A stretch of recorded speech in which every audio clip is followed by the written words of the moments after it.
देखो 12th वाली class में हम लोगों ने बहुत सारी चीज़ें पढ़ी, इतिहास भी पढ़ा था हमने, है ना, रीजनिंग वगैरह, मैथ वगैरह सब पढ़ रहे हैं धीरे धीरे।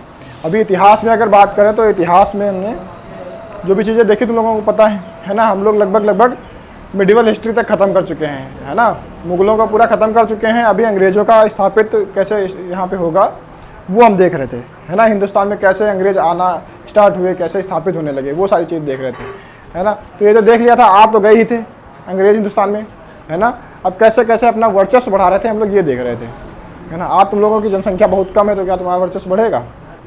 नहीं बढ़ेगा। अच्छा, तुम लोग गायब क्यों रहते हो, इतना कम क्यों आए हो आज? वैसे तो इतने हो जाते थे कि बैठने की जगह नहीं होती थी हमारे पास, है ना, बिठाना पड़ता था कि एडजस्ट कर लो थोड़ा थोड़ा। आज इतना कम क्यों है, जनसंख्या इतनी कम क्यों है? हाँ, सब ससुराल चले गए राखी बंधवाने के लिए। ससुराल में किससे राखी बंधवाते हैं? अच्छा, बांधने गए हैं ससुराल में, राखी बांधने गए। ससुराल में किसको राखी बांधी जाती है? अच्छा, ले जाना होता है। चलो ठीक है, कर लो बहानेबाजी जितना कर सकते हो, पर याद रखना ये बहानेबाजी से तुम्हारा कुछ नहीं होने वाला, है ना। इससे कोई फ़र्क, इससे कुछ तुम्हारा 1% का भी फ़र्क नहीं पड़ने वाला। तुम लोग कहीं पे भी नहीं होगे, पेट का एग्ज़ाम दे के आओगे, फिर मेरिट आएगी तो मेरिट से बाहर होगे। ऐसे काम नहीं चलेगा। ऐसा सोचो कि एक दिन आए अगले दिन गायब हो जाएं, ऐसे पढ़ के तुम निकाल ले जाओगे एग्ज़ाम तो नहीं। 40 लाख के समथिंग लोगों ने फॉर्म भरा है, 30 लाख तो एग्ज़ाम देंगे ही देंगे, है ना। और 30 लाख लोगों में तुमको निकल के आना है 4000 5000 में। उसके लिए तुम सोचो तुमको मेहनत कितनी ज़्यादा करनी है। हर कोई मेहनत कर रहा है। अच्छा, तुम लोग इस बार इसलिए तो नहीं कम पढ़ रहे थोड़ा थोड़ा कि अभी एग्ज़ाम की डेट बढ़ गई, 1 महीना और ज़्यादा मिल गया है ना। तो ये मत करना कि एग्ज़ाम की डेट बढ़ गई, अभी 15 अक्टूबर हो गई है तो हम और स्लो हो जाएंगे, है ना। ऐसा मत करना। यही सोचता था खरगोश भी कि हम तो दौड़ लेंगे ही, है ना, कितनी दूरी है कितनी है। अभी तो खरगोश, कछुआ बहुत पीछे है ना।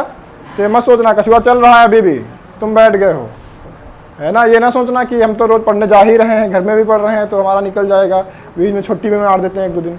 नहीं होगा इससे कोई काम, कोई फ़ायदा नहीं होने वाला। तुम कछुआ, तुम बन जाओगे खरगोश, है ना। तुमको, तुम्हारी स्पीड बहुत है हमको पता है, पर तुम कछुआ से हार जाओगे क्योंकि तुमने सोच रखा है कि अभी तो 1 महीना और बढ़ गया है ना, आराम आराम से पढ़ाई करते हैं ना। उतनी ही स्पीड से पढ़ाई करते रहो, क्योंकि बाकी बहुत सारे लोग हैं जो अपनी स्पीड में थोड़ा भी स्लो नहीं हुए हैं, उसी स्पीड से लगे हुए हैं। तुम हो जो स्लो हो गए हो, और तुम स्लो होगे तो तुम्हारा एग्ज़ाम रह जाएगा, फिर तुम नहीं निकाल पाओगे, क्योंकि तुमको सबसे कम्पिटिट करना है। अभी वो एकेडमिक नहीं है तुम्हारा कि तुम अच्छा पढ़ाई कर लिए तुम्हारे अच्छे नंबर आ जाएंगे। नंबर अच्छे आएंगे, उससे कोई फ़र्क नहीं पड़ता तुम्हारे कितने भी अच्छे नंबर आएँ। फ़र्क इससे पड़ता है कि तुम्हारे सबसे अच्छे नंबर आने चाहिए, है ना। 90% आने वालों के भी कोई फ़र्क नहीं पड़ता, उनसे भी कोई फ़र्क नहीं पड़ता कि तुम्हारे 90% आ गए, है ना। तुमसे आगे कितने लोग हैं उससे फ़र्क पड़ता है, तुम कितने लोगों से आगे हो इससे फ़र्क पड़ेगा। तो कितने भी अच्छे नंबर आ जाएं कोई फ़ायदा नहीं है जब तक तुम सबसे अच्छे नंबर नहीं लाते। यही है कंपटीशन। तुम बहुत अच्छा तेज़ दौड़ते हो, बहुत अच्छी बात है, पर जो तुम्हारे साथ दौड़ रहा है तुम अगर उससे तेज़ नहीं दौड़ पा रहे हो तो तुम बेकार हो, ठीक है ना। तो तुम्हें उससे तेज़ दौड़ना है जो तुम्हारे साथ दौड़ रहा है, और तुम्हारे साथ 40 लाख लोग दौड़ रहे हैं, तुमको उनसे तेज़ दौड़ना है। और उसके लिए ये बहानेबाजी नहीं चलेगी कि आज गए कल नहीं गए, ऐसे बना लिया काम चला लिया, ऐसे नहीं। आज लड़कियां गायब हैं ज़्यादातर, है ना। 10 तारीख को तो लड़के गायब थे, राखी ना बंधवानी पड़े इसलिए, है ना। आज लड़कियां गायब है, आज पता नहीं कहाँ हैं। हाँ, ऐसा कुछ नहीं था तो फिर गायब क्यों होते हुए थे तुम्हारे? तो आज लड़कियां गायब है, राखी बांध रही हैं, बांधती रहें राखियाँ, है ना। फिर राखियाँ ही बांधेंगी, दूसरों के पैसे के सहारे ही जिएंगी कि भैया राखी आएगी तो भैया देंगे पैसे, है ना। तो भैया 500 रुपये देंगे, 1000 रुपये देंगे, नहीं, कोई नहीं देने वाला। और भैया देने लायक बचेंगे भी नहीं, क्योंकि ये भी गायब हैं, आधे भैया भी गायब हैं, तो ये भी पैसे देने वाले नहीं रहेंगे। बहनें तो पूरी गायब हैं, तो इनको मिलना भी नहीं है, पैसे मांगने वाली रहेंगी। इनको अपनी इतनी हैसियत बनानी है कि खुद पैसे देने वाली हो जाएं, है ना। तो तुमको पढ़ना पड़ेगा उसके लिए, और बाकी कुछ नहीं हो सकता। तो पढ़ो। अभी हम लोग देखते हैं 1857 की क्रांति। क्या देखते हैं? 1857 की क्रांति कब हुई थी और क्यों हुई थी, कहाँ से शुरुआत हुई थी, ये सब बताओ। तुम स्टार्ट करते हैं 1857 की क्रांति, बताओ। कुछ आइडिया है? तुम लोग आइडिया लगाओ तब तक हम मैप बना लेते हैं। कौन है ये?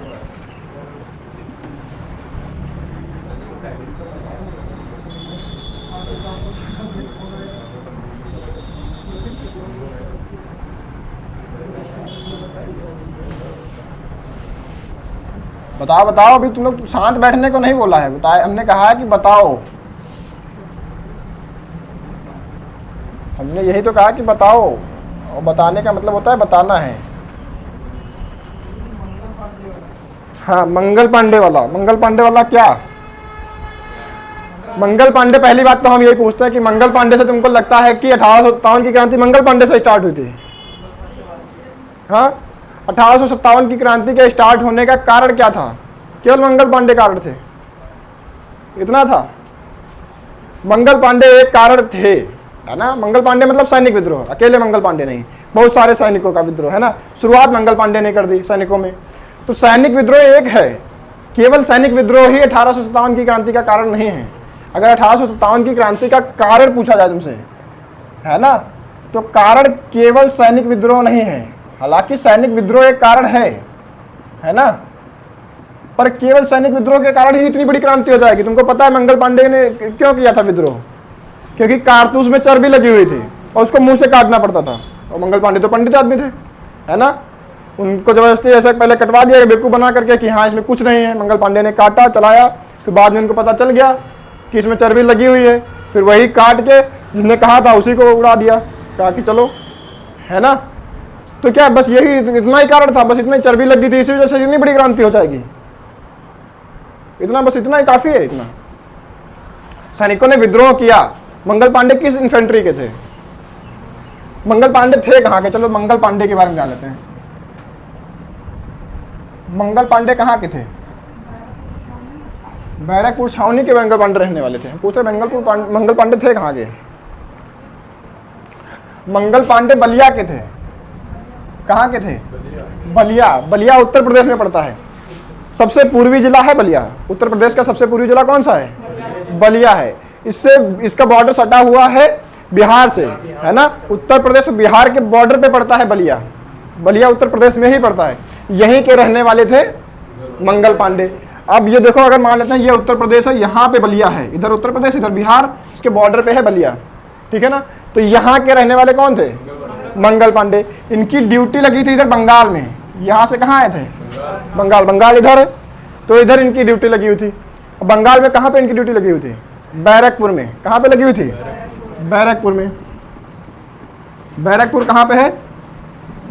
ये बंगाल में पड़ता है ना। तो बंगाल में इनकी ड्यूटी लगी हुई थी, बैरकपुर की छावनी में। ये किस इन्फेंट्री के सैनिक थे? ये बटालियन होती है ना। तो ये 34वीं नेटिव इन्फेंट्री के थे। कौन सी? ये क्वेश्चन आते हैं, कौन सी इन्फेंट्री थी? 34वीं नेटिव इन्फेंट्री के सैनिक थे। कौन? मंगल पांडे। जब विद्रोह किया था तो इनकी ड्यूटी कहाँ पे लगी हुई थी?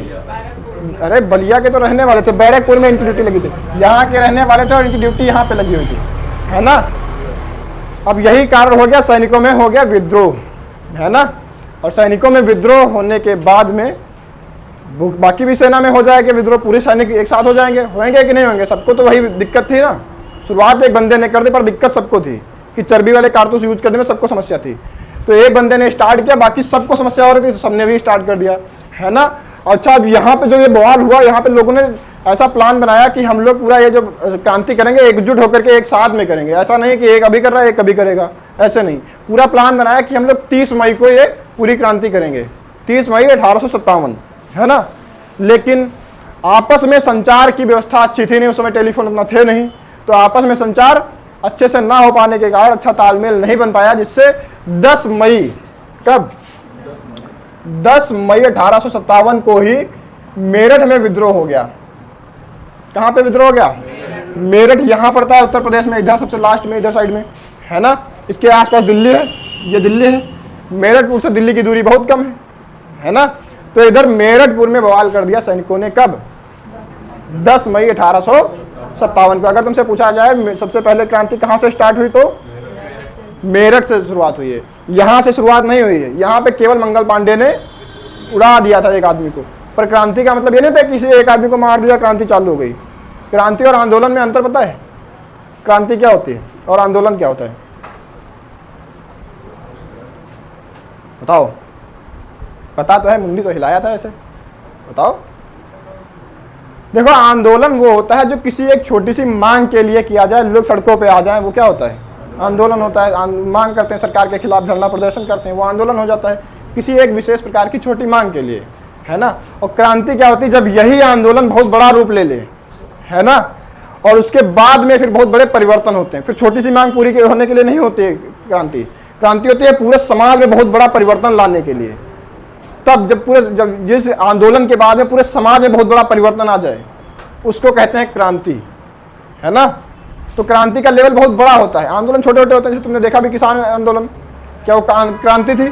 कोई फर्क नहीं पड़ा उसके बाद में, बस वही 3 कानून हट गए जो आए थे, बस छोटी सी मांग ही तो थी इनकी कि ये हट जाए, वो हट गए, बाकी खत्म पूरा खेल। अभी भी वैसे चल रहा है ना, भ्रष्टाचार अभी भी तो ऐसे हो रहा है। अगर पूरा बना लिए होते कि नहीं हम क्रांति कर देंगे, भ्रष्टाचार नहीं होने देंगे, इसके खिलाफ आंदोलन कर देंगे पूरा बवाल, तब वो क्रांति हो जाती है बहुत बड़ी गई, जिसके बाद में बहुत बड़ा परिवर्तन आ जाए, फिर वो क्रांति हो जाती है ना। तो 1857 की क्रांति यहाँ से स्टार्ट ना होकर के मेरठ से स्टार्ट होती। कब? डेट क्या थी उसकी? 10 मई 1857। अच्छा, उसके अगले ही दिन दिल्ली इसके पड़ोस में पड़ता है, तो अगले ही दिन ये क्रांति कहाँ पहुँच गई? दिल्ली। तो 11 मई को कहाँ पहुँच गई क्रांति? दिल्ली पहुँच गई, है ना। मेरठ में तो कोई सैनिक ही कर रहे थे विद्रोह, कोई आदमी था नहीं वैसा विशेष, पर दिल्ली में कोई सैनिक विद्रोह नहीं कर रहे थे।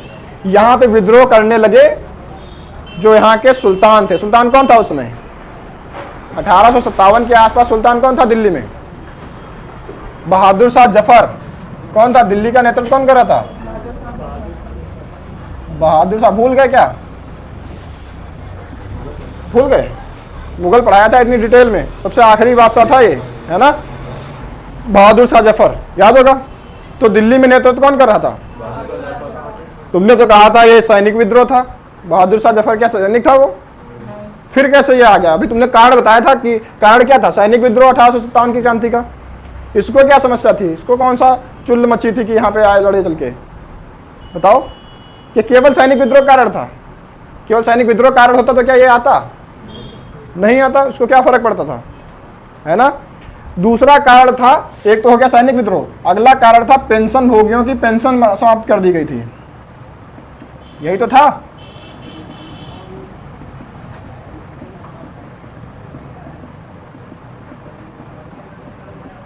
एक कारण ये भी हो गया कि जो पेंशन भोगी थे, अंग्रेजों ने कहा था जो राजा थे, वे जो जमींदार थे, उनके पेंशन देंगे इनको हम, है ना। तो पेंशन भी समाप्त कर दी थी, याद होगा, अगर ध्यान से हमने पढ़ाया था तो ध्यान होगा, है ना। तब राजा राम मोहन राय को भेजा गया था लंदन पेंशन के लिए ही मांग करने के लिए कि हमारी पेंशन क्यों कम कर दी गई है ना, ध्यान है। फिर आगे चल के बहादुर शाह जफर के टाइम पे पेंशन खत्म ही कर दी गई। यहाँ तक कि इनसे लाल किला भी छीन लिया गया। इनको रहने के लिए कहाँ भेजा गया? कुतुब मीनार में भेजा गया। उसके बाद में भी वो भी इनसे छीन लिया गया और कहाँ भेज दिया गया? रंगून भेज दिया गया। उसको रंगून भेजने का कारण दूसरा था। बहादुर शाह जफर की एक पत्नी थी, इसका नाम था जीनत महल। क्या नाम था? हाँ, इसने अपना नाम जीनत महल रख के अपने आप को मुमताज महल समझने लगी, है ना। तो इधर हुआ क्या था, ये सैनिक लोग आ गए, पूछा कि चलो मेरठ से चलते हैं दिल्ली की तरफ। अगले दिन पहुंच गए दिल्ली। अभी हुआ क्या, सोच रहे थे कि कोई अच्छा आदमी ऐसा एक मिल जाए, बड़ा चेहरा हो जो नेतृत्व कर सके। बहादुर शाह जफर में कोई टैलेंट नहीं था विशेष, पर उसको लोगों ने उकसाया था कि तुम अगर करोगे इसका नेतृत्व तो जनता एक साथ आ जाएगी, क्योंकि राजा का वैल्यू रहता है। आज कितना भी राजा बेकार खच्चर क्यों ना हो, पर राजा के साथ में जनता अच्छी खासी इकट्ठा हो जाती है ना। तो उन्होंने कहा कि अगर कोई बड़ा चेहरा मिल जाए तो नेतृत्व अच्छा मिल जाएगा उसमें, भले ही तुम उतना ज़्यादा बताना नहीं, पर तुम अगर चेहरा बड़ा हो जाएगा कि नेतृत्व ये आदमी कर रहा है तो जनता उसके साथ लग लेगी। इसलिए इसको बहकाया गया। इसने कहा कि नहीं, हम तो नहीं जा रहे। इसको बहकाया गया कि याद करो तुम्हारे अब्बू जान हुआ करते थे बाबर, है ना, उनके बेटे हुआ करते थे हुमायूं, अकबर। कैसे भूल गए तुम अकबर को? इतना बड़ा साम्राज्य हुआ करता था। आज तुम्हारी पेंशन बंद कर दी गई है, तुम्हारी पेंशन के लिए लड़ेंगे हम। ये लड़ाई हमारी नहीं है, चर्बी वाली लड़ाई नहीं है, पेंशन वाली लड़ाई है। हम लोग पेंशन के लिए लड़ेंगे, है ना। कहा कि हम लोग इनके खिलाफ विद्रोह करेंगे और तुम्हें पेंशन फिर से दिलवाएंगे। याद करो बाबर को, कैसे भूल गए तुम, है ना। औरंगजेब को याद करो, दूसरों को काट डालता था बैठे बैठे। तुम यहाँ बैठे बैठे अचार काट रहे हो, है ना, नींबू काट रहे हो बैठे बैठे। वो मुंडिया काटता था, इसको भड़काया, ये भड़क गया। कहा कि हाँ सही कह रहे हो तुम, हम करेंगे नेतृत्व। तुम तो ऐसा नहीं, बुढ़ा चुका था, बुढ़ा हो चुका था, 80 साल की उम्र थी इसकी जब इन्हें 1857 की क्रांति की। 80 साल की उम्र में इसने नेतृत्व किया। कहाँ से? दिल्ली से। अगर तुमसे पूछा जाए दिल्ली से 1857 की क्रांति का नेतृत्व किसने किया? तो बहादुर शाह जफर ने, इसकी एक पत्नी थी जिसका नाम था जीनत महल। ये बहुत खच्चर टाइप की महिला थी। देखने में तुमको ज़्यादातर महिलाएं वैसी ही मिलेंगी, पर विशेष इसमें कुछ है नहीं, खच्चर है ये, पर तुम्हारे लिए खतरा बन सकती है। खतरा कैसे बन सकती है, इससे क्वेश्चन आ सकते हैं। इसने क्या किया, ये विभीषण बन गई, अंदर की जानकारी देने लगी, है ना, अंग्रेजों को अंदर की जानकारी सारी देने लगी। अंग्रेजों को पता लग गया कि 1857 की क्रांति में यहाँ पे नेतृत्व कौन कर रहा है, बहादुर शाह जफर कर रहा है। अब अंग्रेज पहुंच गए बहादुर शाह जफर के पास, कहा ओ बुढ़ऊ तुम्हें ज़्यादा चुल्ल मच्ची है, बुढ़ापे में लड़ाई करने की है। अब बहादुर शाह जफर को पकड़ा, है ना। अब ये पूरा जोश में था कि नहीं, हमारे अब्बूजान बाबर थे, हम ऐसे मानेंगे नहीं हैं, पेंशन ले के रहेंगे। अब अंग्रेजों ने कहा अच्छा रुको। अंग्रेजों ने बुलाया इनके दोनों लड़कों को, गिरफ्तार किया। किसके लड़के, बहादुर शाह जफर के, है ना। तो जीनत महल के भी तो लड़के होंगे, वो दोनों लड़के, दो लड़के थे, दोनों को बुलाया और दोनों पुत्रों को मार दिया। बहादुर शाह जफर के दोनों पुत्रों की हत्या किसने कर दी, अंग्रेजों ने दोनों पुत्रों की हत्या कर दी। कहा कि बहुत बड़े तुम होशियार बनते हो। सोचो इसकी बीवी कितनी खच्चर थी, इसके बीवी तो कारण थी उसके बच्चों को मरवाने की, अगर ना बताती तो बच जाते, है ना। मुगल अभी भी चल रहे होते धीरे धीरे, है ना। दोनों पुत्र खत्म कर दिए। अंग्रेजों ने कहा कि अब तो तुम 80 साल के बुढ़ा हो चुके हो, आगे चांस है नहीं, है कोई चांस, आगे होने के कोई चांस भी नहीं है।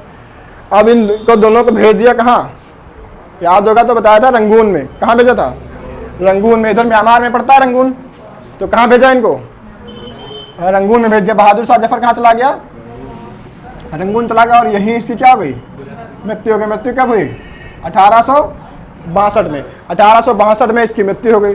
सोचो 1857 में क्रांति की थी, उसके 5 साल बाद तो खत्म, इतने बुढ़ा चुके थे, 80 साल की उम्र में क्रांति करने आए थे, है ना। तो ये होता है जब आदमी के अंदर टैलेंट नहीं होता है तो उसके साथ यही होता है। और फिर ये महिलाओं को कहना ही क्या, है ना, अलग ही लेवल है उनका।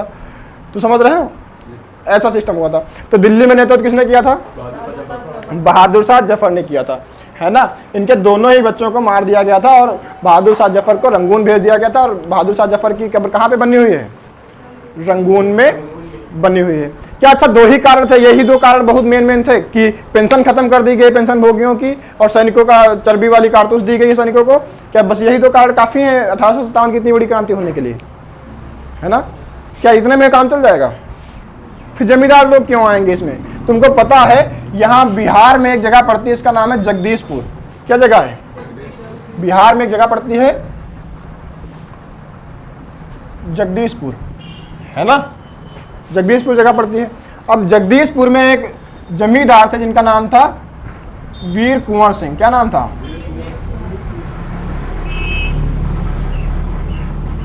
ये भी बुढ़ा चुके थे, 80 साल के समथिंग इनकी भी एज थी, और ये भी आंदोलन कर रहे थे क्रांति करने के लिए कि हम अंग्रेजों का विरोध करेंगे, अंग्रेज कैसे कर सकते हैं हमारे ऊपर शासन। ये भी लड़े पड़े थे कि अंग्रेजों को शासन नहीं करने देंगे। अब इनको क्या जरूरत थी, क्या ये राजा थे जो इनकी पेंशन बंद कर दी गई, क्या ये सैनिक थे जो इनको कारतूस वो दी गई चर्बी वाली, नहीं, ये क्या थे, ये तो जमींदार थे। क्या थे, ये जमींदार हैं। फिर इनको क्या समस्या है, क्यों आए बुढ़ापे में लड़ने के लिए, इनकी जमींदारी छीन ली गई है ना। तो अगला कारण और क्या हो सकता है इसका, जमींदारी का अंत कर दिया गया है ना। तो ये इसलिए लड़ने आते, सब अपने अपने फायदे के लिए लड़ने आए हैं। यही कारण रहेगा कि 1857 की क्रांति कभी सफल नहीं होगी, आगे जाकर के विफल हो जाएगी। अंग्रेज फिर से कब्जा कर लेंगे, फिर दबा लेंगे सबको, और आगे फिर 100 सालों तक कोई इतनी जल्दी उठेगा नहीं कि जो इनका विरोध करे, है ना। फिर गांधी को आना पड़ेगा, उकसाना पड़ेगा लोगों को कि तुम क्रांति करो, है ना। शांत हो जाएंगे सब, सब अपने अपने फायदे के लिए लड़े जा रहे हैं। अब सोचो कुंवर सिंह, इनको क्या समस्या है, इनकी जमींदारी छीन ली गई, सब अपने अपने फायदे के लिए लड़ रहे हैं, है ना। इसके ऊपर थोड़ा तुमको मिलेगा यहाँ पे पटना, पटना पटना बिहार में है, जगदीशपुर भी बिहार में है, पटना भी बिहार में है। पटना में नेतृत्व कर रहे थे पीर अली। कौन नेतृत्व कर रहा था, पटना में नेतृत्व कर रहे थे पीर अली। ये तो जमींदार भी नहीं है जो इनकी जमींदारी छीन ली गई, राजा भी नहीं है जो इनकी पेंशन बंद कर दी गई, और क्या सैनिक भी नहीं है जो इनको चर्बी वाला कारतूस दिया गया है। फिर ये क्यों आ गए, ये तो आम जनता थे। हाँ, इनकी नमाज बंद करा दी गई होगी, नहीं, इनकी एक किताब की दुकान थी। क्या थी? इनकी एक किताब की दुकान थी। तो अंग्रेजों ने क्या किया? वो जला दिया इनकी किताब की दुकान को। क्या किया था? किताब की दुकानों को, इनकी किताब की दुकान थी उसको जला दिया। अब ये भड़क गया बंदा कि हम तो हमारी किताब जला दियो, किताब की दुकान जला दियो, आओ भाई तुमसे मिलते हैं फ्रंट पे, है ना। तो पटना में नेतृत्व किसने किया? पीर अली ने। उसकी भी अपनी समस्या थी अंग्रेजों के खिलाफ लेकर के। क्या वो देश के लिए था? क्या कुंवर सिंह देश के लिए लड़ रहे थे? क्या पीर अली देश के लिए लड़ रहा था? क्या ये इधर कौन था, बहादुर शाह जफर देश के लिए लड़ रहा था? कोई देश के लिए नहीं लड़ रहा था, सब अपने अपने लिए लड़ रहे थे, है ना। इसीलिए सक्सेसफुल नहीं हुई 1857 की क्रांति। अभी तुम इधर देखोगे, इधर तुमको मिलेगा ग्वालियर। क्या मिलेगा? ग्वालियर। इधर लिख दें ग्वालियर। ग्वालियर की राजधानी किसी को पता है? जो साम्राज्य हुआ करता था ग्वालियर, उसकी राजधानी क्या है? ऐसे कैसे तुम लोग भूल सकते हो? ग्वालियर की राजधानी थी झांसी। क्या राजधानी थी? झांसी। अच्छा, झांसी के राजा कौन थे? झांसी के राजा कौन थे बताओ? झांसी के राजा थे, बताओ। गंगाधर राव। कौन थे? भूल गए? झांसी के राजा थे गंगाधर राव, है ना। इनकी शादी किससे हुई थी? इनकी शादी हुई थी, विवाह हुआ था मनुबाई से। किससे हुआ था? मनुबाई। और मनुबाई ही लक्ष्मीबाई कहलाई आगे, है ना। मनुबाई ही आगे क्या कहलाई? रानी लक्ष्मीबाई कहलाई, है ना। तो लक्ष्मीबाई का वास्तविक नाम क्या है? मनुबाई उनका वास्तविक नाम है ना। उन्हीं को लक्ष्मीबाई कहते हैं, है ना। इन्हीं को झांसी वाली रानी कहते हैं, है ना। तो हुआ क्या, गंगाधर राव की 2 साल के बाद मृत्यु हो गई इनके विवाह के, है ना। अब मान लिया मनुबाई से इनकी विवाह हुआ है, उसके 2 साल बाद क्या होगा? 2 वर्ष बाद मृत्यु हो गई किसकी? गंगाधर राव की। अब गंगाधर राव 2 साल बाद निकल लिए, अब इनकी कोई संतान भी नहीं थी, है ना। तो अंग्रेजों ने क्या किया, कहा कि अब ये जो झांसी है, झांसी राजा के कब्जे में नहीं रहेगा। जब तक रानी जिंदा है तब तक शासन कर लें, आगे ये शासन नहीं करेंगे, क्योंकि इनकी कोई संतान नहीं है। और उस समय राजा का बेटा ही राजा होता था, तो राजा का कोई बेटा ही नहीं है, तो आगे झांसी में कोई राजा नहीं होगा। किसके अधीन हो जाएगी? अंग्रेजों के अधीन हो जाएगी। नहीं हो जाएगी? झांसी की रानी को ये बात पसंद नहीं आई। उन्होंने कहा ऐसे कैसे हो सकता है, अंग्रेजों के अधीन कैसे जा सकती है। उन्होंने कहा कि हम एक बेटे को गोद ले लेंगे। क्या किया? हाँ, इन्होंने क्या किया, लक्ष्मीबाई ने एक बेटे को गोद ले लिया। उसको कहते हैं दत्तक पुत्र, है ना। दत्तक पुत्र मतलब गोद लिया हुआ बेटा। तो अंग्रेजों ने कहा कि ऐसा कोई सिस्टम नहीं है, ये ऐसा कोई सिस्टम नहीं है कि तुम किसी को गोद ले लो उसको राजा बना दो। तो गोद ले लेने वाला सिस्टम नहीं है। इस नीति को कहते हैं हड़प नीति। कौन सी नीति? हड़प नीति। तो एक और कारण हो गया, जमींदारी का अंत हो गया, पेंशन भोगियों का पेंशन ना मिलना हो गया, सैनिक विद्रोह हो गया। 3 कारण ये हो गए। एक क्या हो गया? हड़प नीति हो गया, है ना, है कि नहीं है। तो एक हड़प नीति है, इससे परेशान होकर के झांसी की रानी आ गई फ्रंट पे कि आओ हमसे युद्ध करो आके, है ना। अच्छा, ये हड़प नीति लागू किसने किया था हिंदुस्तान में? ये क्वेश्चन आता है और फेमस क्वेश्चन है, बहुत बार आ चुका है ये। हड़प नीति लागू करने वाला कौन था बताओ? कौन सा अंग्रेज है जिसने हड़प नीति लागू किया है? बताओ कौन था? हाँ, लॉर्ड मत कहो, गधा डलहौजी कहो। क्या है ना, क्या नाम है इसका? डलहौजी। क्या नाम है? हाँ, हिंदुस्तान में हड़प नीति को लागू करने वाला डलहौजी है ना। तो डलहौजी की नीति के कारण झांसी को मिला लिया गया, है ना। अब तुमसे पूछा जाए झांसी को किस बेसिस पे मिलाया गया, तो हड़प नीति के बेसिस पे, है ना, क्योंकि वहां पे कोई शासक नहीं बचा था। अब झांसी की रानी लड़ी, है ना। अच्छा, झांसी की रानी से लड़ने कौन आया था? झांसी की रानी लड़ी तो, पर लड़ने आया कौन था? इधर लिख लेते हैं। इधर कहाँ लिख देते हैं? यही लिखते हैं। ये है झांसी वाली रानी, है ना। झांसी की रानी कौन? रानी लक्ष्मीबाई। अच्छा, अंग्रेज जब इनसे लड़ने आया तो अंग्रेजों का नेतृत्व कौन कर रहा होगा बताओ? थोड़ा ये तो मुझे लगता है ये तो पता होना चाहिए था तुमको थोड़ा थोड़ा, है ना। अंग्रेजों का नेतृत्व कर रहा था हीरोज। कौन कर रहा था? हाँ, हीरोज खान नहीं है, ये अंग्रेज हीरोज, ठीक है। तो हीरोज और झांसी की रानी की आपस में लड़ाई होती है, जीतता कौन है? हाँ, कौन जीतता है?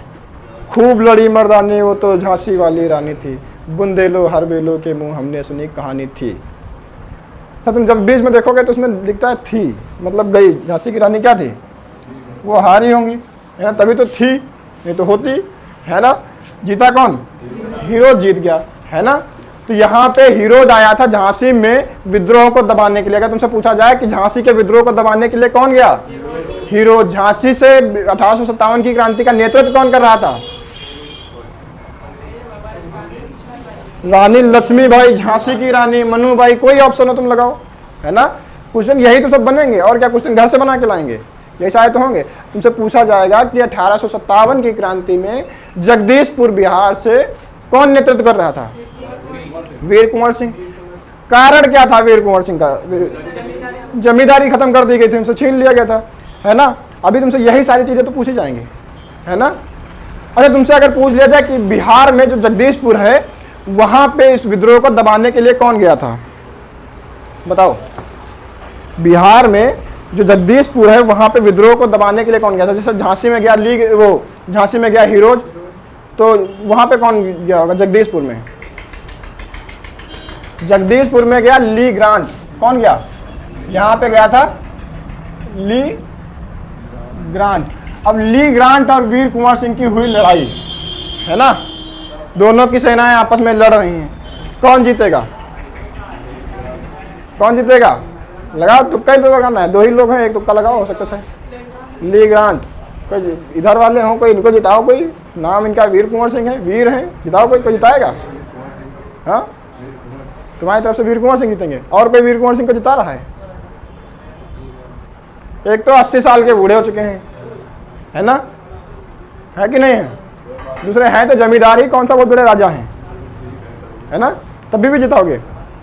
वास्तविकता यही है कि वीर कुंवर सिंह ही जीते हैं। यहाँ पे ली ग्रांट हार गया और इसकी हत्या भी कर दी गई। कौन जीता? इसीलिए इनको वीर कहते हैं, नाम तो कुंवर सिंह है ना। बंदा 80 साल की उम्र का हो चुका है, बूढ़ा हो चुका है ना, फिर भी लड़ रहा है और जीता, ली ग्रांट को खत्म कर दिया। धोखे से एक गलती उसके हाथ में लग गई थी, एक गोली उसके हाथ में लगी थी, खून बह रहा था, तो उसने क्या किया, जहर ना फैले इसलिए अपने आप पूरा हाथ ही काट लिया था। वीर कुंवर सिंह ने पूरा हाथ काट दिया, लेकिन उसको ये नहीं पता था कि हाथ काटने के बाद में खून ज़्यादा बहेगा, है ना। सारा खून शरीर का बह गया, ज़्यादा खून बहने के कारण वीर कुंवर सिंह की मृत्यु हो गई, है ना। पर जीता तो, है ना। एक गोली हाथ में लगी थी, उसका ट्रीटमेंट करवा सकते थे, जोश जोश में पूरा हाथ ही उड़ा दिए, इतना खून बह गया कि ये ज़्यादा खून बह जाने के कारण इनकी मृत्यु हो गई। इनका एक भाई था वीर कुंवर सिंह का, अंग्रेजों ने उससे कहा सरेंडर कर दो, उसने कहा ठीक है, उसने सरेंडर कर दिया, क्योंकि भाई अब कितना ही कर सकते हो, पूरी सेना के साथ में तुम हार रहे हो, तो उसने सरेंडर कर दिया। अंग्रेजों ने उसको ले जा करके गोरखपुर जेल में कैद कर लिया, है ना, और वहीं पे गोरखपुर जेल में ही उसकी मृत्यु हो गई, वीर कुंवर सिंह के भाई की, है ना। और वीर कुंवर सिंह की मृत्यु का कारण अत्यधिक खून बह जाने के कारण, है ना। तो वीर कुंवर सिंह और किसके, अंग्रेजों की तरफ से किसकी लड़ाई हुई? ली ग्रांट और वीर कुंवर सिंह की, ठीक है ना। आप देखते हैं इधर इलाहाबाद में, है ना, इधर थोड़ा बढ़ाते हैं, यहाँ पे क्या बनाया था हमने, बलिया, बलिया के इधर बनाते हैं इलाहाबाद, ये हो गया इलाहाबाद, इधर लिखें इलाहाबाद। इलाहाबाद से कौन नेतृत्व कर रहा था?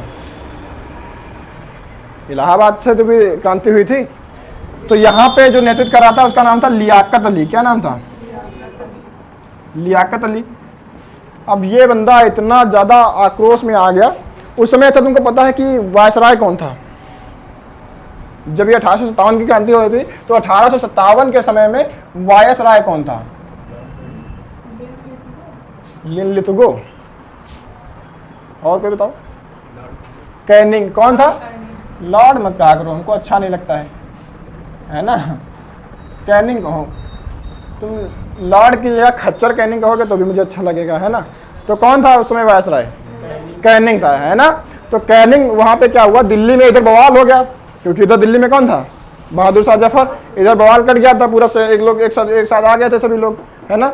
अभी इधर बवाल कटा पड़ा तो ये भाग के कहाँ आया, ये भाग के आ गया इलाहाबाद, है ना, क्योंकि इलाहाबाद को इसने प्रशासनिक राजधानी बना रखा था। ये यहाँ भाग के चला दिल्ली से इधर, कहाँ, इलाहाबाद। 1857 के समय में तुमसे पूछा जाए कि प्रशासनिक राजधानी अंग्रेजों की क्या थी, इलाहाबाद थी, है ना। तो ये यहाँ भाग के आया।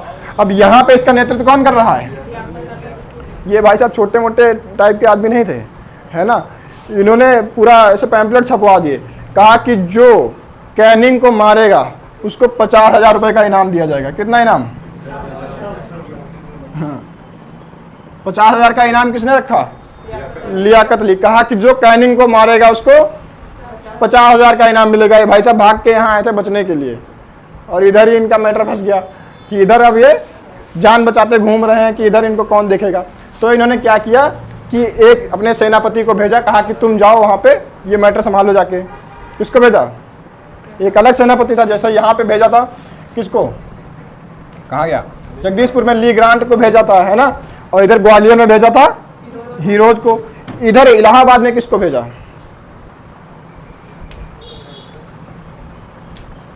बताओ। बहुत सारे अलग अलग गए थे, इलाहाबाद में कौन गया था भाई, कुछ भी नहीं याद है। देखो इलाहाबाद में गया था कर्नल नील। कौन गया था, कर्नल नील। अब ये लियाकत अली छोटा मोटा आदमी तो था नहीं, मैंने पहले बताया। जो आदमी सीधे वायसराय को खत्म करने, वायसराय मतलब उस समय का राष्ट्रपति, है ना, सीधे डायरेक्ट उसको खत्म करने के पर्चे छपवा दे कि जो मारेगा उसको हम 50,000 का इनाम देंगे। तो छोटा मोटा आदमी होगा ये, छोटा मोटा। 50,000 भी उस समय बहुत होते थे, आज के समय में करोड़ों रुपए, है ना। तो इसने कहा कि जो मार देगा उसको हम 50,000 रुपए का इनाम देंगे, है ना। तो लिया, उसकी हवा खराब हुई कैनिंग की। उसने कहा कि चलो एक आदमी को भेजते जो इसको शांत करे, है ना। किसको भेजा, कर्नल नील को, है ना। अब किसकी किसकी लड़ाई होगी, लियाकत अली और कर्नल नील की। कौन जीतेगा,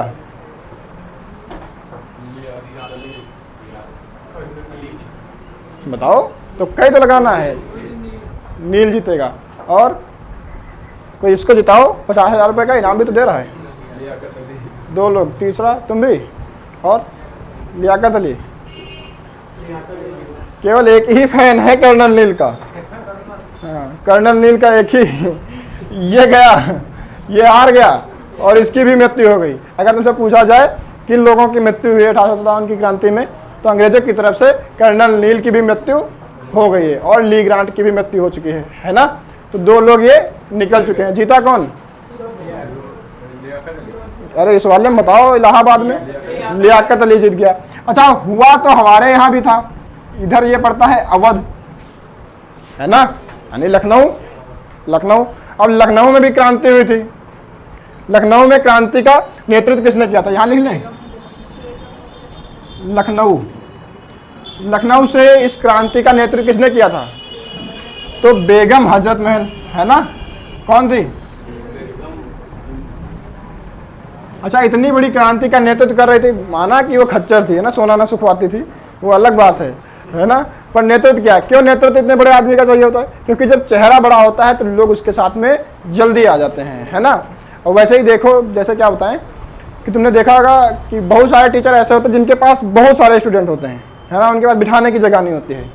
क्या वो कुछ स्पेशल पढ़ा रहे होते हैं, नहीं, बस उनका चेहरा बहुत बड़ा हो चुका होता है ना, फेमस हो चुके होते हैं। अब लोग उनके पास ज़्यादा जाने लगते हैं। कुछ ऐसे होते हैं जिनके पास इतना ज़्यादा फेमस नहीं होते हैं, इतना बड़ा चेहरा नहीं होता, पर हो सकता है वो अच्छे से पढ़ा रहे हों, पर फिर भी उनके पास इतने टीचर स्टूडेंट नहीं जाते हैं। क्यों, क्योंकि उनको फेमस, वो इतने फेमस नहीं है, पॉपुलैरिटी नहीं है उनके पास इतनी, है ना, बड़ा चेहरा नहीं है, फेस की बहुत वैल्यू होती है। वही ऐसे यहाँ पे भी हुआ। क्या बेगम हजरत महल उतनी ज़्यादा योग्य थी, नहीं, पर राजा की पत्नी थी, अवध की अगली शासिका थी। वाजिद अली शाह के बाद में अगली शासिका कौन है, बेगम हजरत महल है ना। तो बड़े चेहरे का बहुत ज़्यादा वैल्यू होता है, बड़ा चेहरा मिल गया इनको, है ना। अब लखनऊ में क्या हो गया, बेगम हजरत महल हो गई, लखनऊ से नेतृत्व कर रही हैं, है ना। इसके पड़ोस में ही एक पड़ता है कानपुर, कानपुर भी तो है। अब कानपुर में भी बवाल हो रहा है ना। अब कानपुर से कौन नेतृत्व करेगा, ये तो बहुत सबको पता होता है, किसको नहीं पता है, अगर नहीं पता तो फिर लाठी चलाएंगे अभी। बताओ कानपुर से नेतृत्व कौन कर रहा है, हद है, कानपुर से कौन कर रहा है? कानपुर से नाना साहब। भूल गए? पता ही नहीं था? नाना साहब। अच्छा, कानपुर और लखनऊ दोनों जगह पे अलग अलग हैं। कानपुर में बेगम हजरत महल है और लखनऊ में नाना साहब। मराठा है ये, वहाँ से आए थे इधर रहने के लिए। बताएंगे, मराठा पढ़ाएंगे। तो बेगम हजरत महल और नाना साहब। बेगम हजरत महल लखनऊ में नेतृत्व कर रही हैं और कानपुर में नाना साहब। बहुत दूर नहीं, बहुत पास पास हैं, है ना, ज़्यादा दूर नहीं, बॉर्डर आपस में लगता है इनका। तो एक आदमी ऐसा था जो दोनों को सपोर्ट कर रहा था, वो भी इधर से भाग के आया था साउथ से। उसका नाम था तात्या टोपे। क्या नाम था? इधर लिख दें, तात्या टोपे। तो तात्या टोपे नीचे से भाग के इधर आया था और वो दोनों को ही समर्थन दे रहा था, बेगम हजरत महल को भी और नाना साहब को भी, है ना। यही एकमात्र ऐसा व्यक्ति है जो सबसे लास्ट में पकड़ा गया। कौन? तात्या टोपे। सबसे लास्ट में कौन पकड़ा गया? लास्ट में गिरफ्तार कौन हुआ? सबसे आखिरी में गिरफ्तार ये हुआ। क्यों? क्योंकि जैसे ही अंग्रेजों ने इधर हमला किया अवध की तरफ, ये बंदा फटाक से यहाँ से भागा नेपाल। कहा कि हम तो जा रहे हैं। नेपाल चला गया। कहाँ चला गया? हाँ, तो अगर उनसे पूछा जाए तात्या टोपे भाग के कहाँ गए? नेपाल चले गए। इनके साथ में एक आदमी और भागा था जिनका नाम था नाना साहब, कानपुर वाले। भूल गए? नाना साहब भी भागे थे और तात्या टोपे, दोनों लोग भाग करके कहाँ गए थे? नेपाल गए थे। सबसे लास्ट में कौन पकड़ा गया? तात्या टोपे। अच्छा, अब ये बताओ कि इनके जो विद्रोह हैं इनको कौन खत्म करने आएगा? ये जो दोनों का विद्रोह हुआ है इसको खत्म करने कौन आएगा? ये दोनों को एक साथ में खत्म किया गया। इनका कानपुर और लखनऊ दोनों का एक ही आदमी ने किया है। एक एक दिन का अंतर है।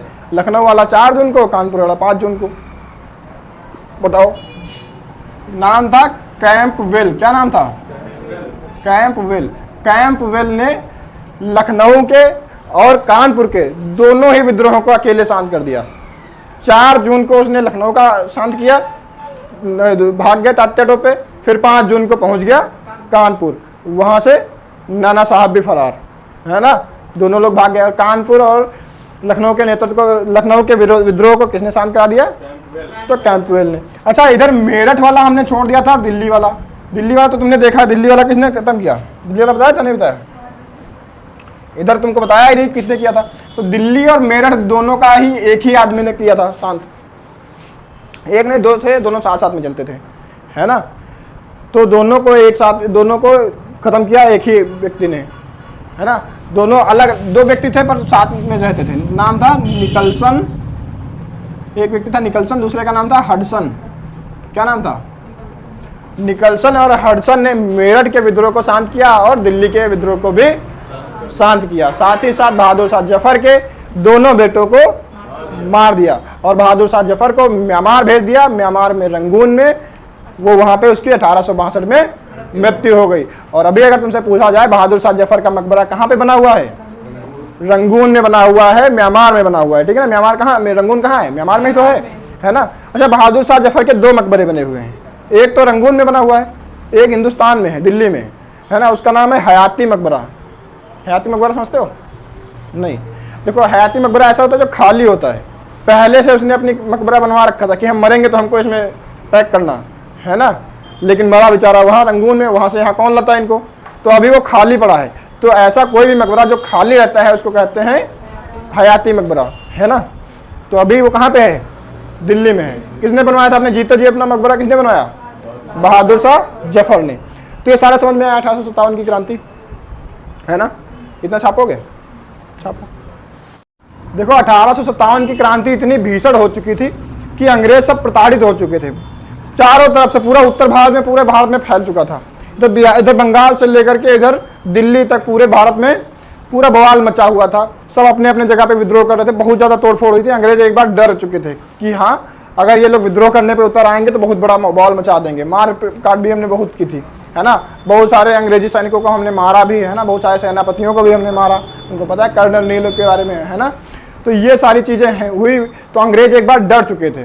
1857 की क्रांति उन्होंने दबा तो ली, पर उनके अंदर कहीं ना कहीं डर आ चुका था कि अगली बार अगर ये लोग ऐसा करेंगे तो इनको रोक पाना बहुत मुश्किल हो जाएगा।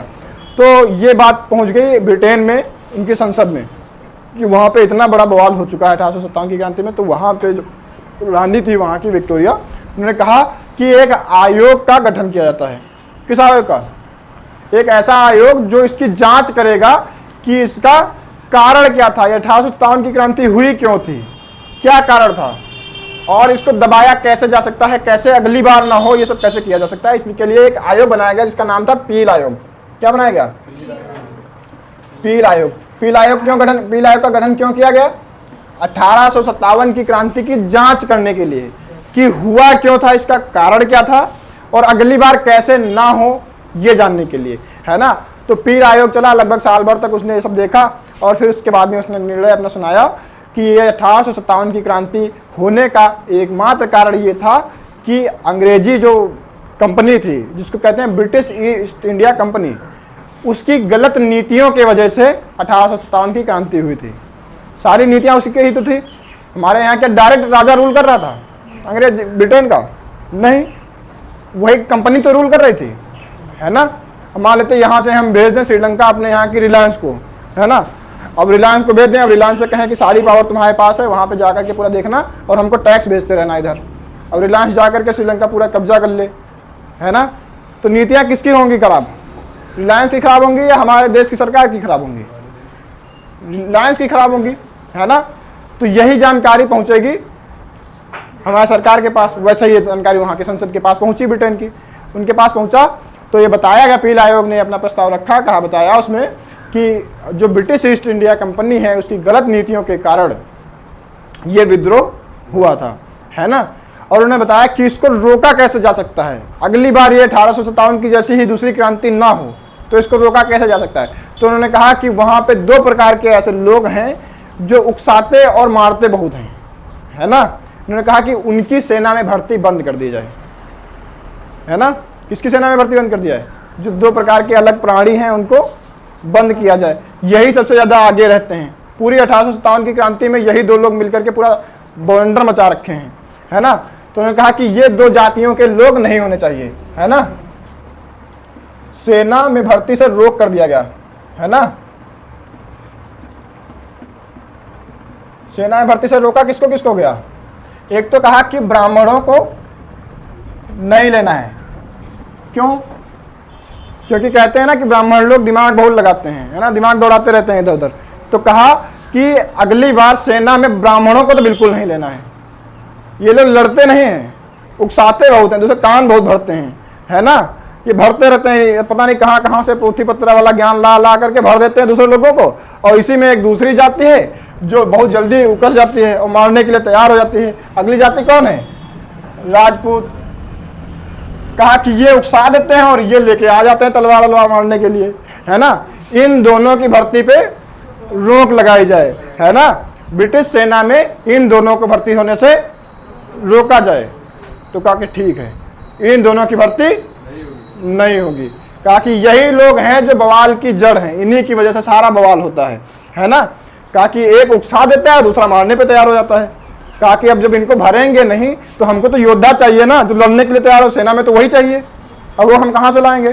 कहा कि और भी हैं, ऐसा थोड़ी ना कि यही तो लड़ने वाले सबसे बड़े योद्धा हैं, और भी वहाँ पे जातियाँ हैं। कहा कि तुम किसको भर्ती करो? भर्ती के लिए दूसरी जातियाँ बताया।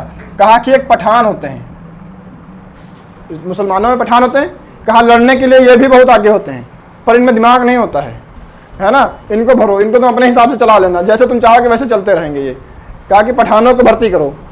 कहा ठीक है, पठानों की भर्ती चालू हो गई, ब्राह्मणों और राजपूतों की भर्ती बंद हो गई। कहा कि केवल पठानों से काम चल जाएगा?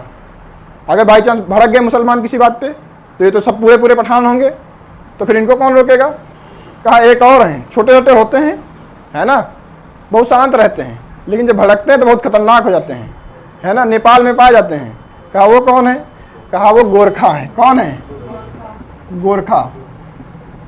कहा खतरनाक बहुत हैं, साइज में कम छोटे होते हैं पर खतरनाक बहुत होते हैं ये, है ना, शांत रहते हैं, इतना ज़्यादा बवाल भी नहीं काटते हैं और काम के भी हैं, मारने में बहुत एक्सपर्ट भी हैं, है ना। तो कहा इनको भर्ती करो।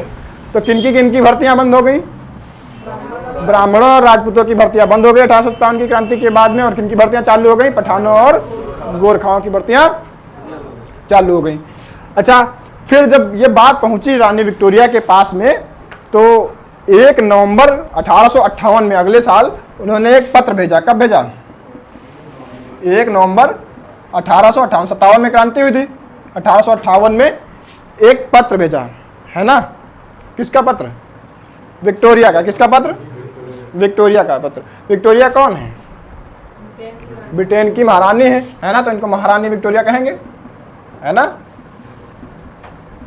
अब विक्टोरिया तो खुद तो आई नहीं है, अपना पत्र भेजा है ना, जिसे कहते हैं महारानी विक्टोरिया का घोषणा पत्र। क्या कहते हैं? हाँ, महारानी विक्टोरिया का घोषणा पत्र। उसमें उन्होंने घोषणा कर दी कि देखो, पील आयोग ने जो हमको बताया है उसके तहत ये वाले नियम रहेंगे, और साथ ही साथ जो ब्रिटिश ईस्ट इंडिया कंपनी है, जिसके कारण से हमारी बेइज्जती हुई है, जिसके कारण से 1857 की क्रांति हुई है, जिसके कारण से सारा बवाल हुआ है, हम उस ब्रिटिश ईस्ट इंडिया कंपनी को समाप्त करते हैं, है ना। तो ये जो घोषणा पत्र है, इसमें क्या बताया गया था? घोषणा पत्र में क्या आया था लिख के कि ब्रिटिश, हाँ, ईस्ट इंडिया कंपनी खत्म। क्या खत्म? ब्रिटिश ईस्ट इंडिया कंपनी खत्म। अच्छा, ये महारानी ने भेजा है तो पढ़ कौन रहा है? ये जो घोषणा पत्र है इसको पढ़ कौन रहा है? पढ़ने का काम कौन कर रहा है? ये पढ़ा कहाँ पे गया है? ये भी तो बात होती है। क्वेश्चन ये आता है कि जो महारानी विक्टोरिया का घोषणा पत्र कहाँ पे पढ़ा गया? तो हमने बताया था अंग्रेजों की प्रशासनिक राजधानी क्या थी? इलाहाबाद। तो ये पढ़ा कहाँ पे गया? इलाहाबाद, क्योंकि वहीं पे तो सारे काम होंगे। तो इलाहाबाद में पढ़ा गया। उस समय का गवर्नर जनरल कौन था? कैनिंग। कौन था? कैनिंग। कैनिंग क्या था? गवर्नर जनरल था, वायसराय नहीं, गवर्नर जनरल, है ना, गवर्नर जनरल था। तो इसमें यह बात कही गई कि आज से ब्रिटिश ईस्ट इंडिया कंपनी खत्म। अच्छा, ब्रिटिश ईस्ट इंडिया कंपनी खत्म तो गवर्नर जनरल भी खत्म, क्योंकि वो तो उसी का एक पद था ना उसी कंपनी में, है ना। गवर्नर जनरल तो उसी कंपनी में एक पद था। तो उसमें यह भी लिखा था कि ये जो पढ़ के सुना रहा था तो कह रहा था गवर्नर जनरल का पद खत्म। ये पद भी क्या हो गया? खत्म। सोचो, खुद अपने बारे में अपनी मौत का फरमान पढ़ रहा है ना। कैनिंग कह रहा है आज से गवर्नर जनरल का पद खत्म, यानी कि हम भी कबाड़ी हो गए, बर्बाद हो गए, है ना, बेकार हो गए, नकारा। यही तो है ना कि वो खुद गवर्नर जनरल है और खुद गवर्नर जनरल होकर के यही कहे कि आज से गवर्नर जनरल का पद खत्म। कैसा लग रहा होगा उसको, सोचो, है ना। सोच के बुरा लगता है उसके लिए, दिल से बुरा लगता है ना। तो ब्रिटिश ईस्ट इंडिया कंपनी खत्म। कब से खत्म? 1858 से। 1 नवंबर 1858 में महारानी विक्टोरिया के घोषणा पत्र में कहा गया कि ब्रिटिश ईस्ट इंडिया कंपनी खत्म। अगर तुमसे पूछा जाए कि गवर्नर जनरल का पद कब खत्म, तो वो भी डेट यही रहेगी, 1 नवंबर 1858, है ना। तो ये डेट याद कर लेना, है ना। अभी गवर्नर जनरल का पद खत्म हो गया तो अगला पद काहे का आएगा? वायसराय का आएगा। काहे का पद आएगा? वायसराय। वायसराय को तुम आज के समय में समझ लो बिल्कुल राष्ट्रपति के जैसा, कि सबसे ज्यादा पावर उसके पास है पर फिर भी उसके पास कोई पावर नहीं है ना। तो ऐसे नियुक्त कर दिया, कहा कि अब डायरेक्ट ब्रिटिश सरकार का हुकूमत होगा हिंदुस्तान पे। अभी ब्रिटिश ईस्ट इंडिया कंपनी जो है ये खत्म हो गई, अभी तक इसका शासन था, अभी यहां से ईस्ट इंडिया कंपनी का शासन खत्म हो चुका। अब शासन होगा डायरेक्ट ब्रिटेन की संसद का, ब्रिटेन की महारानी का, क्राउन का, भारत पे डायरेक्ट शासन होगा। ठीक है, तो अभी वो इस पे शासन कर रही हैं, यहां से ब्रिटेन की संसद का शासन हमारे ऊपर लागू हो गया। कब? 1858 से, है ना। तो अभी ये अपना नया पद बना दिया, ये सरकार का पद है, ये वाला वायसराय पद काहे का है? और वो कंपनी का पद था गवर्नर जनरल का, और वायसराय का पद सरकार का है। इसमें क्या होता था, सबसे ज्यादा पावर इसी के पास होती थी, फिर भी इसके पास कोई पावर नहीं होती थी। आज के समय में राष्ट्रपति समझ लो, है ना। एक पद और बनाया, कहा कि एक आदमी और होगा जिसका नाम होगा राज्य सचिव। क्या होगा? राज्य सचिव होगा। ये होता था मंत्री। ब्रिटेन की संसद में जो एक मंत्री होता था, उन्हीं में से एक मंत्री भेजा जाता था जो बनता था राज्य सचिव। आज के समय में इसको तुम समझ लो सेनापति, है ना, जिसको सीडीएस कहते हो, है ना। तो वही सीडीएस होता था, तुम समझ लो। सारी पावर वास्तव में किसके पास है? सेना की सारी पावर इसके पास हो जाएंगी, राज सचिव के पास, है ना। तो तीनों सेनाओं को ये कमांड करने लगा, सारी पावर इसके पास आ गई। पर किसके कलम से किसके जाएगा सारा काम? लिखित होगा वायसराय के हाथों द्वारा, पर उसके पास वास्तव में उतनी पावर नहीं होगी। अच्छा, पहला वायसराय बनेगा कौन? कैनिंग ही बनेगा, क्योंकि ये गवर्नर जनरल, आखिरी गवर्नर जनरल अगर तुमसे पूछा जाए तो कैनिंग है। पहला वायसराय अगर पूछा जाए तो भी तो कैनिंग होगा। आखिरी गवर्नर जनरल कैनिंग, पहला वायसराय कैनिंग, उसी से समाप्त हुआ, उसी के आगे कंटिन्यू करने लगा, उसी को बना दिया गया, तो इसको ज़्यादा दुख भी नहीं हुआ, है ना। तो ये सारी चीज़ें हैं। तुमसे अगर पूछा जाए महारानी विक्टोरिया का घोषणा पत्र किसने पढ़ा, तो लॉर्ड कैनिंग ने पढ़ा, है ना। अगर तुमसे पूछा जाए कि सबसे अंतिम गवर्नर जनरल, भारत का अंतिम गवर्नर जनरल कौन था, तो कैनिंग था। पहला वायसराय तो कैनिंग। अच्छा, तुमको गवर्नर, गवर्नर जनरल, भारत का गवर्नर, बंगाल का गवर्नर, ये सारी चीज़ों में कन्फ्यूजन होगा कि कौन पहला था कौन आखिरी था। तो अगली वाली क्लास में यही बताएंगे, उनसे रिलेटेड जितने भी गवर्नर हैं, गवर्नर जनरल हैं, ये इंपॉर्टेंट एक टॉपिक हो जाता है, उससे क्वेश्चन पूछे जाते हैं, पहला गवर्नर कौन है, अंतिम गवर्नर कौन है, ऐसे क्वेश्चन। तो अगली वाली क्लास में हम यही सारी चीज़ें देख लेंगे, है ना। फिर देख लेंगे कैसे कैसे सिस्टम चलाए, वो सब एक क्लास में अलग से बना करके, अगली वाली क्लास में वही होगा, है ना। तो अभी ये तुमको 1857 की क्रांति समझ में आई, छापो।